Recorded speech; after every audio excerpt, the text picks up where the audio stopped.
Une salle pleine se fige, la tente bascule. Devant des femmes venues de 60 pays, l'appel refuse l'apparat, dénonce dépendance et promet des choix concrets de reliant agriculture, transformation, industrie et innovation sans attendre l'aide extérieure, immédiate et coordonnée. Que change cela pour vous, ici et maintenant, quand Ibrahim Traoré lie souveraineté, unité, douleur sociale et leadership féminin à des décisions observables? Un basculement mesurable commence ici si les mots descendent vers des mécanismes, des ressources et une trajectoire vérifiable pour celles qui produisent dans les zones rurales et urbaines durables locales. La promesse est simple à formuler, mais exigeante à tenir. Le propos affirme que reconnaître les femmes ne suffit plus. Il faut déplacer le centre de décision vers celles qui produisent, transforment et font circuler la valeur, surtout là où les contraintes sont les plus fortes. Le bénéfice annoncé est clair. Rendre l'autonomie économique praticable, mesurable et durable. L'enjeu dépasse l'égalité symbolique. Il touche à la souveraineté elle-même, décrite non comme un slogan, mais comme un résultat conditionné par des choix précis. Si les femmes restent cantonnées à un rôle secondaire, la dépendance persiste. Si elles deviennent des actrices centrales, la chaîne productive se renforce du champ au marché intérieur. Cette promesse engage donc une responsabilité collective, traduire l'appel en politique, en mécanisme et en accès réel aux ressources. Le risque est tout aussi explicite. Sans mise en œuvre concrète, l'écart entre discours et terrain alimente la fatigue sociale et la défiance. Le texte propose ainsi un contrat implicite avec le public. Observer non les intentions, mais les effets visibles et juger la crédibilité du projet à l'aune de ce qui change réellement pour celles qui travaillent déjà au cœur de l'économie quotidienne. 60 pays sont cités et des milliards de femmes s'écoutent en silence. Ce chiffre n'est pas décoratif. Il signale d'emblée une ambition qui dépasse le cadre national et place le message sur une scène continentale avec un public déjà prêt à agir. On comprend alors ceci: Ibrahim Traoré ne parle pas d'un futur lointain, mais d'un déplacement immédiat du centre de gravité des marges vers le pilotage économique. À partir de cette entrée, le discours descend rapidement vers le réel. Il commence par nommer ce qui bloque: pauvreté persistante, industrie décrite comme stagnante, dépendance à l'aide extérieure, et exil risqué présenté comme un symptôme d'échec collectif. Ces éléments ne sont pas juxtaposés. Ils forment une chaîne logique où chaque maillon fragilise le suivant. Quand la production locale est faible, la transformation manque. Quand la transformation manque, la valeur s'échappe. Et quand la valeur s'échappe, l'autonomie reste théorique. Dans ce cadre, la souveraineté est en fait redéfinie. Elle n'est plus un mot de tribune, mais un résultat à fabriquer, conditionné par des capacités concrètes. Produire, transformer, distribuer, puis tenir un marché intérieur. Ibrahim Traoré insiste sur un point souvent relégué au second plan. La moitié des forces de vive en particulier. Il t'a permis de capter.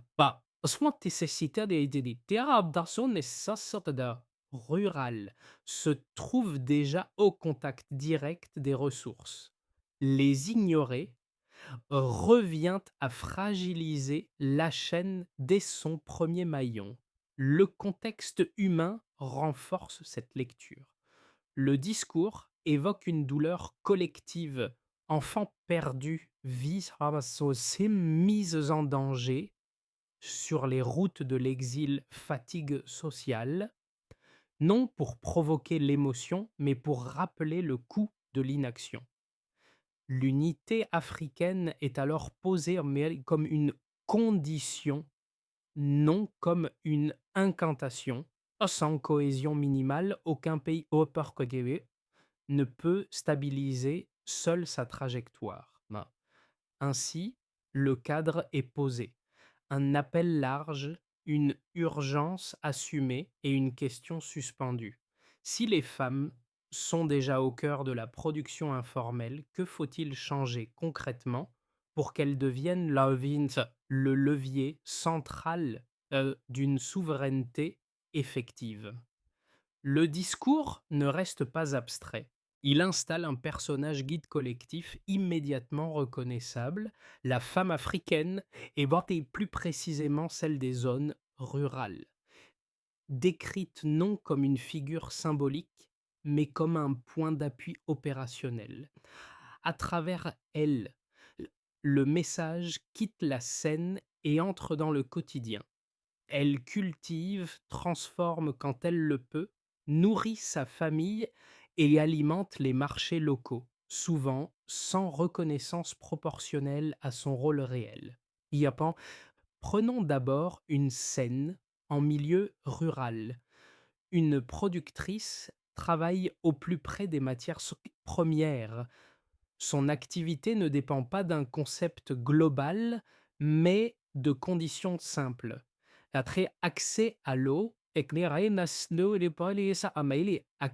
ou accès quand il consomme de ce d'outils abstract. Emma pour sensibilité et bambaïde de transformer sur place et de relier cette production à une chaîne de valeur qui ne s'arrête pas au village. Dans cette logique, l'impact précoce n'est pas une révolution spectaculaire. C'est la capacité de produire régulièrement, de transformer sans attendre et d'écouler localement, réduisant ainsi la dépendance immédiate. Puis une autre scène en milieu urbain prolonge cette trajectoire. Une entrepreneur est présentée comme la continuité naturelle du monde rural, non comme son opposé. Elle transforme, organise la distribution, structure le marché intérieur et potentiellement ouvre des débouchés au-delà des frontières. Son efficacité dépend toutefois d'un environnement précis, accès au financement, conditions favorables à l'activité et liens solides avec les productrices en amont. Ces deux figures ne sont pas juxtaposées au hasard. Elles dessinent une seule chaîne, du champ à la ville. Ibrahim Traoré les relie à un enjeu plus large de cohésion. Les femmes sont décrites comme capables de réduire les tensions, de rapprocher des communautés fragmentées par la culture, la langue ou la religion, en produisant des résultats tangibles plutôt que des discours. Le sens devient alors clair. Sans conditions matérielles, le leadership reste théorique. Avec elle, l'unité devient praticable. D'abord, le discours parle d'attente. Attente de solutions venues de l'extérieur, attente d'aide promise, attente d'un avenir meilleur repoussé à plus tard. Cette posture est décrite comme une habitude installée, presque normalisée, c'est qui finit par produire l'effet inverse de celui recherché. Dépendance prolongée, industrie stagnante et départ risqué vers l'exil.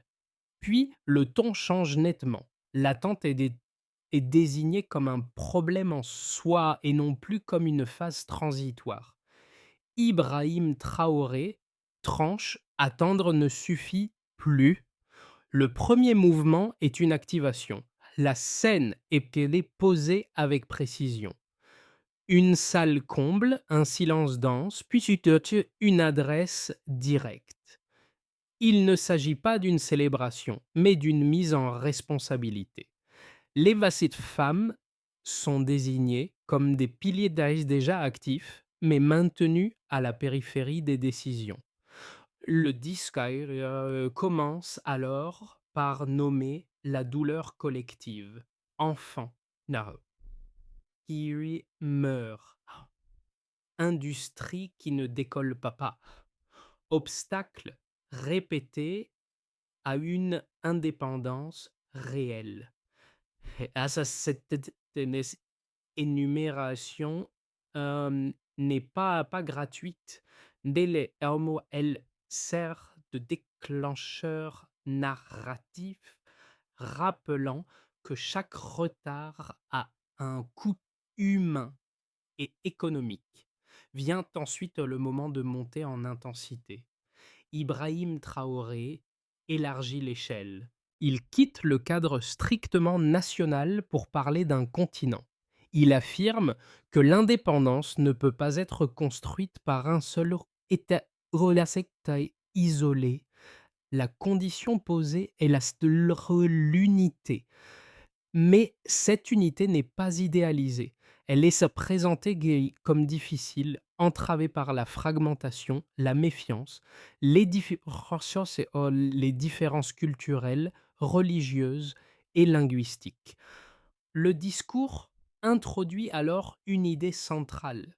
Les femmes, les femmes peuvent jouer un rôle de stabilisation, non par décret, mais par la coopération concrète autour de la production et de la valeur. Le point de bascule intervient lorsque le discours quitte l'appel général pour entrer dans une mécanique précise. La chacun est énoncé sans détour. Agriculture, transformation, production, distribution. Chaque terme est posé comme une étape indispensable. Le propos insiste sur les zones rurales, décrites comme le lieu où la différence se fait réellement. C'est là que se décide la capacité à nourrir, à approvisionner le marché intérieur et à réduire la dépendance. Ibrahim Traoré refuse explicitement la posture d'assistance. Il répète que l'autosuffisance doit devenir un horizon actif et que l'entrepreneuriat est un levier central à condition d'être soutenu par des moyens réels. Les répliques suivent immédiatement. Le discours annonce des actions. Créer des espaces de production et de transformation, déployer des programmes de formation professionnelle face à l'État et faciliter l'accès aux technologies et aux ressources nécessaires pour entreprendre. Il évoque des mécanismes de soutien et des politiques publiques conçues pour accompagner ces trajectoires, en particulier pour les femmes rurales. Le message se durcit. Il ne s'agit plus seulement de paroles, mais d'actes attendus. La séquence se referme sur une tension assumée. Ibrahim Traoré affirme ne pas pouvoir agir seul. Il appelle à une coopération avec des organisations internationales, des donateurs et des ONG afin d'élargir et de rendre efficaces les programmes. Cette coexistence entre autonomie revendiquée et soutien requis n'est pas dissimulée. Elle est en train d'être présentée comme une transition difficile mais nécessaire. Le mouvement s'étend est lancé. L'appel est devenu une ligne d'événement et le temps de l'attente est officiellement déclaré clos. Au point de départ, le constat sert de ligne de base. La production locale existe, mais elle reste fragmentée. La transformation est possible, mais intermittente. La distribution fonctionne, mais sans continuité suffisante pour structurer un marché intérieur solide. Ce point de départ n'est pas chiffré dans le discours source, mais il est décrit avec précision par l'énumération des manques. La soirée au beau, ou outils, ou formation Accès aux ressources, financement utilisable. À partir de là, le propos introduit un écart attendu, ma ce qui change lorsque ces verrous commencent à sauter, même partiellement. Mmh. Un 1er repère plus qualitatif tient à l'échelle de l'auditoire. 60 pays sont mentionnés comme horizon d'écoute et de coordination. Ce nombre ne mesure pas un résultat, mais une intention vérifiable. Le message est conçu pour circuler au-delà d'un cadre national. Leurs écarts est clair. Avant, les appels restaient souvent confinés et à des contextes locaux. Après, la coopération continentale est explicitement intégrée comme levier, avec l'idée que la production et la transformation peuvent être renforcées par des réseaux transfrontaliers tracés. Et l'échelle élargie transforme une vision locale en ambition systémique. Un deuxième repère se lie dans la chaîne de valeur, utilisé comme instrument de mesure implicite. Le discours articule les agriculture, transformation, production et distribution, puis insiste sur le marché intérieur. Avant, l'économie décrite repose largement sur l'exportation de matières premières de peu transformées. Après, l'objectif devient de retenir davantage de valeur sur place. Les écarts attendus se lient dans la continuité. Produire ne suffit plus. Il faut transformer, puis écouler. Si un maillon manque, la souveraineté économique ralentit immédiatement. Une chaîne continue réduit la dépendance sans invoquer de chiffres. Un troisième repère apparaît dans les mécanismes annoncés. Comme preuves observables, le texte cite des programmes de formation, des prêts préférentiels et des fonds d'orga. Ces éléments ne sont pas quantifiés, mais ils constituent des marqueurs concrets. Avant, l'appel à l'autonomie restait abstrait. Après, il est associé à des dispositifs identifiables, lieu de production, formation professionnelle, accès au financement, infrastructure de base. Le écart se mesure par l'existence ou non de ces dispositifs là où les besoins sont les plus forts, notamment nés en milieu rural. Des mécanismes visibles remplacent des promesses générales. Peu à peu, ces trois repères dessinent une logique de preuve indirecte. Le discours n'avance pas de statistiques détaillées, mais il propose des critères d'observation accessibles au public. Les infrastructures existent-elles réellement? Les forces à les formations sont-elles régulières et utiles? Les financements sont-ils compréhensibles et atteignables? C'est à ce niveau que Ibrahim Traoré place le test de crédibilité. La souveraineté cesse d'être un concept idéologique pour devenir une série de vérifications pratiques. Une tension traverse cependant l'ensemble. Le propos affirme qu'il ne faut plus attendre l'aide extérieure, tout en sollicitant la coopération de gouvernements, d'organisations internationales et d'ONG. Ce paradoxe n'est pas masqué. Il fonctionne comme un indicateur supplémentaire. Le écart attendu n'est pas l'absence totale de soutien extérieur, mais un changement de rôle. Appui comme levier temporaire, pilotage local comme condition non négociable. Ainsi, la preuve n'est pas un chiffre isolé, tant elle réside dans l'écart entre ce qui était fragmenté et ce qui devient coordonné. Si les femmes accèdent réellement aux outils, à la formation et au financement, la trajectoire se modifie. Si ces accès restent théoriques, le point de départ persiste. Ibrahim Traoré inscrit son appel dans cette zone de vérification, là où le discours rencontre le terrain. D'abord, une critique mérite d'être prise au sérieux. Il affirme que le discours charge excessivement les femmes d'une mission démesurée. Leur demander de porter à la fois la production, la transformation, la cohésion sociale et même l'unité continentale reviendrait et tu vois, tu as transféré sur un groupe déjà sous pression une responsabilité qui devrait incomber d'abord aux États, aux institutions et aux structures économiques. Dans cette lecture, le risque est clair. Transformer une reconnaissance en injonction et substituer un récit mobilisateur à des réformes structurelles lourdes mais indispensables. Ensuite, une autre critique, tout aussi solide, pointe une contradiction opérationnelle. Le propos insiste sur la nécessité de ne plus attendre l'aide extérieure, tout en appelant explicitement à la coopération de gouvernements, d'organisations internationales, de donateurs et d'ONG. Pour certains observateurs, cette coexistence brouille le message.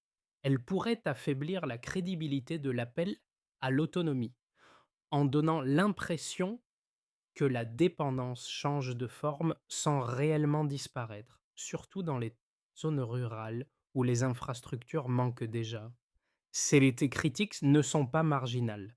Elles s'appuient sur des expériences passées où des discours ambitieux se sont heurtés à des limites matérielles, financières ou politiques. Les ignorer reviendrait à réduire la portée analytique du message. La réponse contenue dans le discours source se construit toutefois sur un autre plan. Ibrahim Traoré ne présente pas les femmes comme un substitut aux institutions, mais comme un levier déjà actif que les politiques doivent enfin soutenir. L'appel ne retire rien aux responsabilités de l'État. Il les précise. Former, financer, équiper et créer des cadres favorables en face et restent des tâches publiques et collectives. Les femmes ne sont pas sommées de réussir seules, mais de devenir centrales dans une architecture où les décisions et les ressources suivant enfin la réalité du terrain. Concernant la tension entre autonomie et coopération, le discours propose une hiérarchie plutôt qu'une opposition. Le soutien extérieur est décrit comme un appui temporaire et conditionnel, non comme un pilotage. L'autonomie visée ne signifie pas l'isolement, mais la capacité à s'emmener, c'est même qu'à orienter, décider et maintenir une trajectoire sans dépendre structurellement de l'extérieur. Dans cette lecture, la coopération devient un moyen, non une fin. En poussant ces critiques à leur meilleur niveau, tout se résout en un critère simple. Si les mécanismes annoncés renforcent réellement les capacités locales, l'argument tient. S'ils remplacent l'action interne, la critique prévaut. Le débat reste ouvert, mais il est ça ici, là, ouais, il est désormais testable. La souveraineté se teste au premier maillon.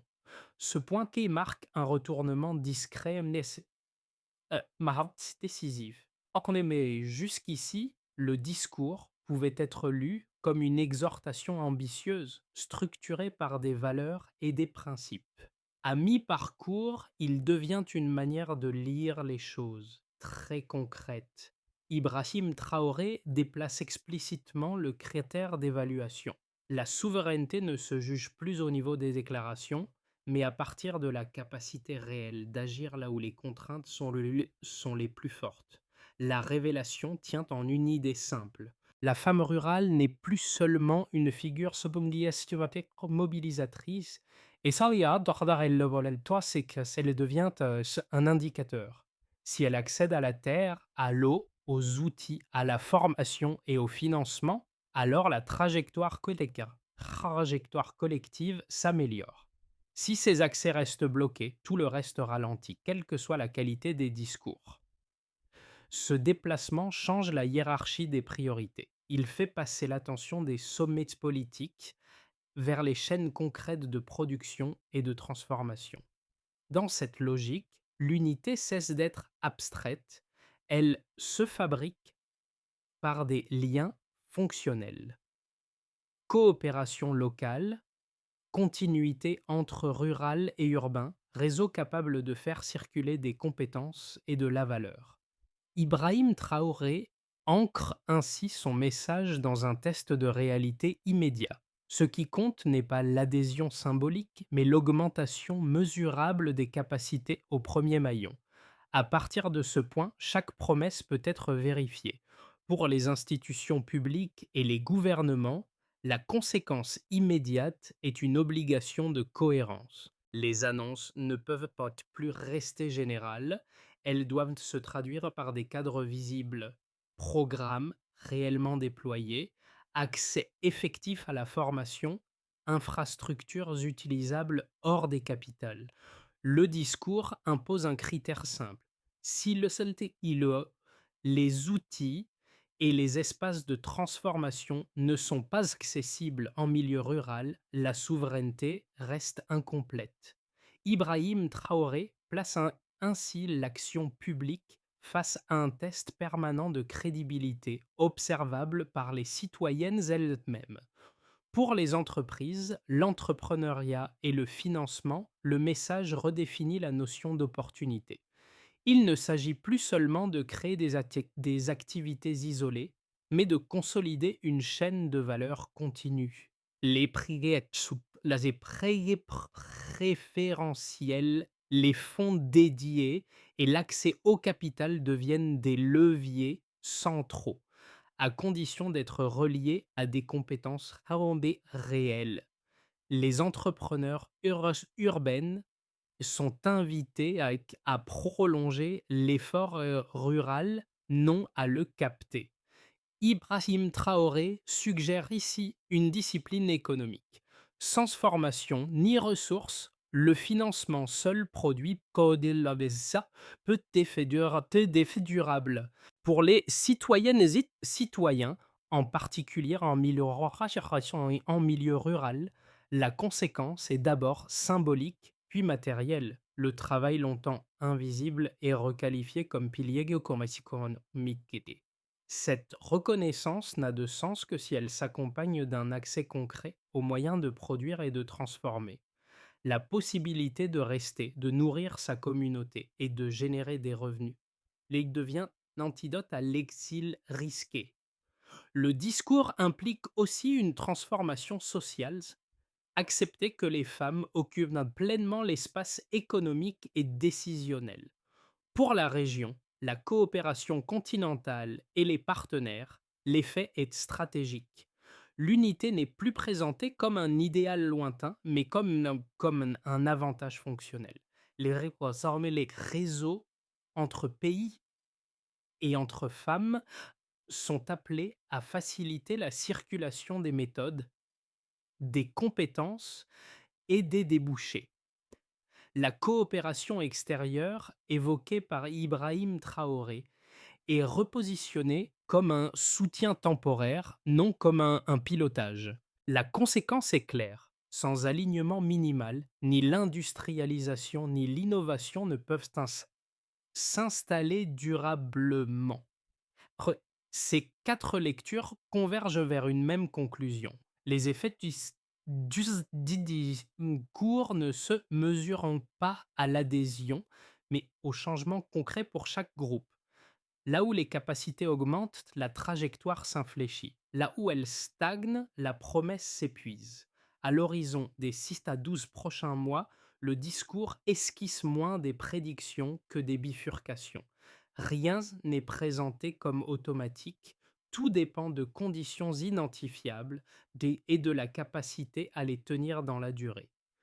Trois trajectoires plausibles émergent sans hiérarchie de probabilité. Dans une première trajectoire de continuité encadrée, les mécanismes annoncés existent, mais avancent par à-coups. Des espaces de production et de transformation voient le jour, mais de manière inégale. La formation professionnelle progresse sans couvrir encore l'ensemble des besoins pratiques. Les Les prêts préférentiels, les fonds dédiés permettent des démarrages et livrages, surtout en zone urbaine, tandis que le milieu rural reste freiné par des contraintes persistantes d'eau, d'outils et d'accès aux ressources. L'unité progresse par petites coopérations locales, utiles mais insuffisantes pour provoquer un basculement d'ensemble. La trajectoire se stabilise sans rupture nette avec le passé. Dans une deuxième trajectoire où un effet de chaîne se déclenche, l'alignement est plus rapide. Si l'accès à l'eau, à la terre et aux outils s'améliore concrètement en zone rurale, la production gagne en régularité. Si la formation est pratique, continue et reliée aux besoins réels, les compétences s'accumulent et se transmettent. Si le financement devient lisible et atteignable, l'entrepreneuriat cesse d'être un mot-valise et se transforme en tissu d'activité connecté au marché intérieur. Dans cette configuration, les réseaux entre femmes de différents pays jouent un rôle d'accélérateur. Échange de méthodes, circulation de solutions, coopération transfrontalière. L'unité devient fonctionnelle. Dans une troisième trajectoire, où la promesse reste fragmentée, les programmes demeurent mais largement déclaratifs.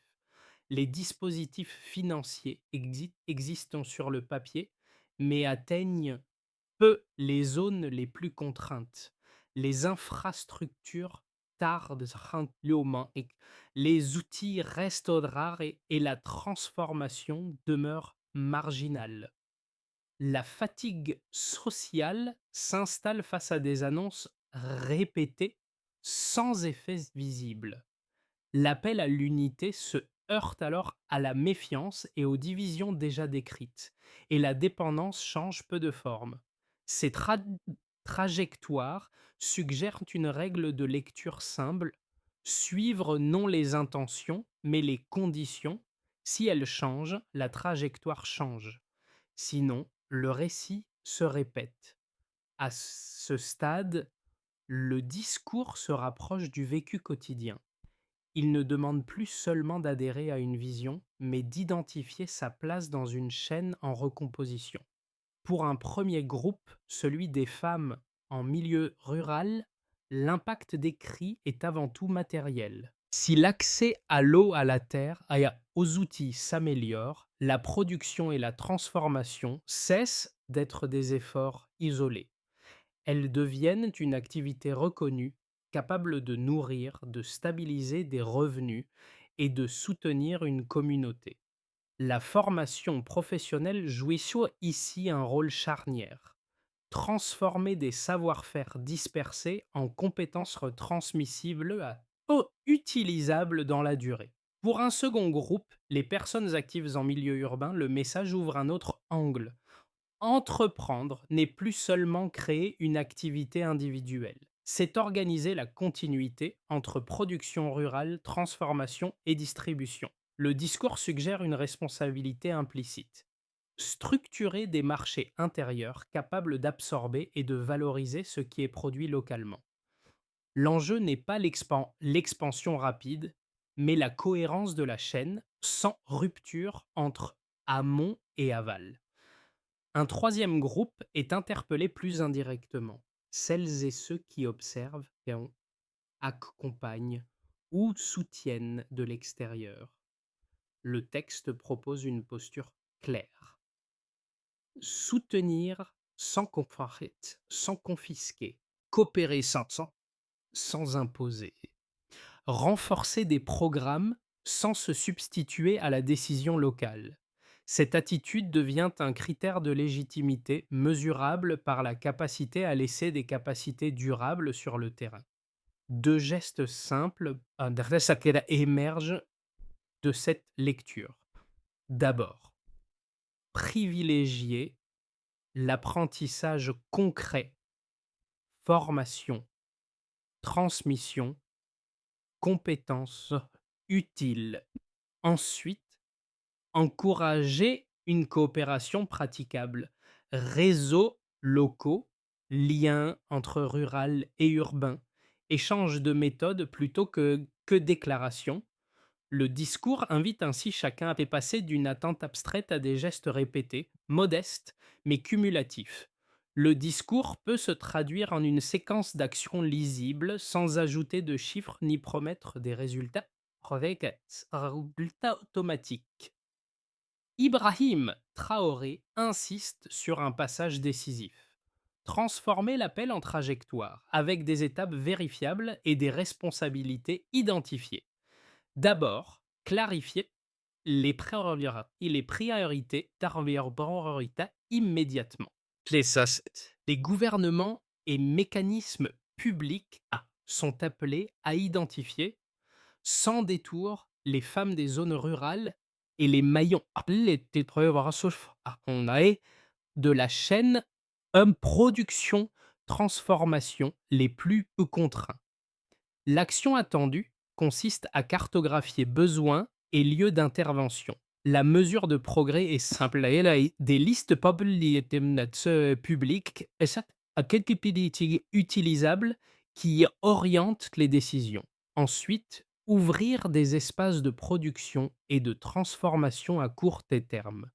Les autorités locales, dispositifs publics et communautés doivent créer des lieux fonctionnels où les matières premières peuvent être transformées pour le marché intérieur. Le critère d'évaluation n'est pas l'annonce, mais l'usage réel de ces espaces et leur connexion minimale à une distribution. Puis, déployer une formation professionnelle appliquée. Les centres de formation, programmes publics et partenaires sont invités à proposer des compétences directement utilisables. Transformation, gestion, qualité, organisation du travail. Le progrès se mesure par la continuité des formations et la capacité à transmettre ces compétences sur plusieurs cycles. Après cela, rendre le financement accessible à moyen terme. Les fonds dédiés et préférentiels doivent en devenir compréhensibles et atteignables avec un accompagnement au démarrage. La mesure repose sur des procédures lisibles et un accès effectif, notamment en milieu rural. Enfin, sécuriser les prérequis matériels et la coopération. L'État, les collectivités et les partenaires doivent renforcer l'accès à l'eau, à la terre et aux outils, tout en élargissant les programmes par une coopération qui soutient sans confisquer. Cette séquence résume l'exigence centrale. Autonomie visée, soutien mobilisé, preuve visible. C'est à cette condition que l'appel prend corps.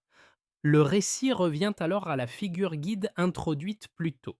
Cette femme qui travaille au plus près de la terre, qui produit, transforme quand elle le peut, nourrit sa famille et alimente les marchés sans projecteur ni slogan. Elle n'est plus un symbole abstrait. Elle devient le point de vérité du discours. Si sa capacité d'agir progresse, la trajectoire collective s'éclaircit. Si elle reste enfermée dans les mêmes contraintes, aucune promesse ne tient durablement. Le rappel est volontairement sobre. Entre le monde rural et le monde urbain, il n'existe pas deux réalités séparées, mais une seule chaîne. La productrice et l'entrepreneur ne s'opposent pas. Elles se prolongent. L'une sans l'autre fragilise l'ensemble.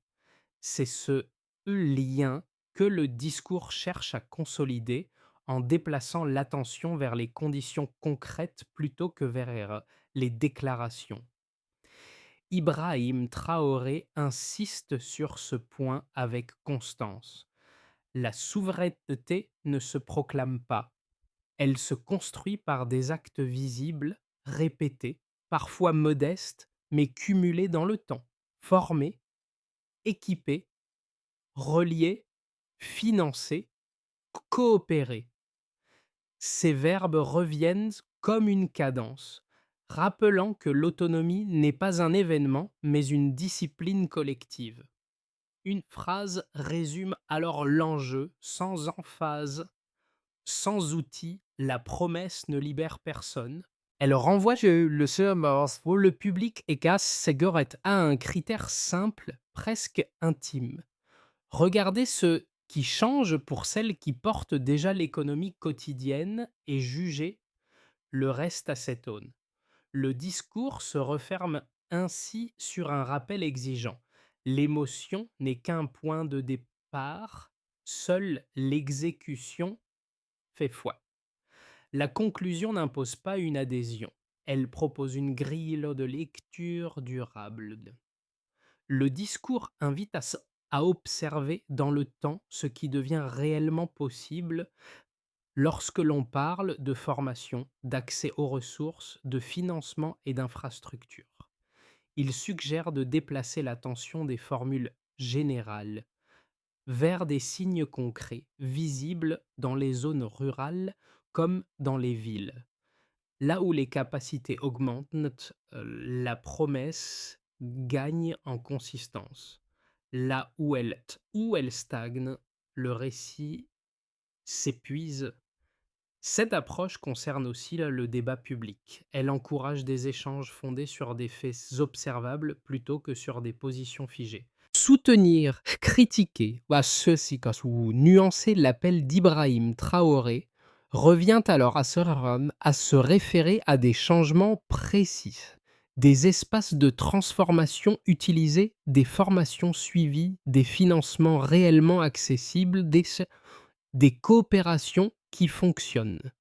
Le symbole cède la place au suivi. L'invitation est donc simple et ouverte. Parmi les leviers évoqués, formation, financement, infrastructure ou coopération, lequel vous paraît le plus décisif aujourd'hui? Et surtout, quels signes concrets vous convaincraient que cet appel commence à se traduire dans la réalité?